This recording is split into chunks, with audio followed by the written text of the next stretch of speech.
இலங்கையில் QR முறையின் கீழ் ஒற்றை மற்றும் இரட்டை இலக்கங்கள் அடிப்படையில் எரிபொருள் சீராக விநியோகிக்கப்பட்டு வருகிறது. இந்த நிலையில் எதிர்வரும் வார இறுதியில், அதாவது மார்ச் 21 மற்றும் மார்ச் 22 ஆகிய நாட்களில் எரிபொருள் நிரப்பு முனையங்களுக்கு எரிபொருள் விநியோக நடவடிக்கைகள் முன்னெடுக்கப்பட மாட்டாது என இலங்கை பெட்ரோலிய கூட்டுத்தாபனம் அறிவித்துள்ளது.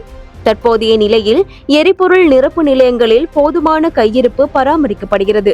இந்த நிலையில் சனி மற்றும் ஞாயிறு தினங்களில் தமது விநியோகம் நிறுத்தப்படுவதால் வார ஆரம்பத்தில் ஏற்படக்கூடிய தட்டுப்பாட்டை தவிர்க்கும் பொருட்டு எரிபொருள் நிரப்பு நிலையங்கள் போதிய கையிருப்பை பேணுவதற்கான விசேட ஏற்பாடுகள் செய்யப்பட்டுள்ளன. அதன்படி இன்று காசோலைகள் மற்றும் விநியோகம் செய்யும் போது பணம் செலுத்தும் வசதிகள் எரிபொருள் நிரப்பு முனையங்களுக்கு தடையின்றி வழங்கப்படும் என அறிவிக்கப்பட்டுள்ளது.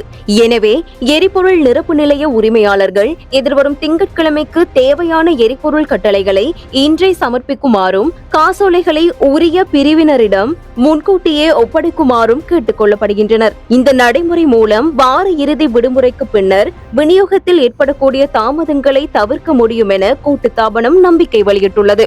உறுதிப்படுத்தப்பட்ட உண்மை செய்திகளை உடனுக்குடன் தெரிந்து கொள்ள ஆயுள் மீடியாவை ஃபாலோ செய்யுங்கள்.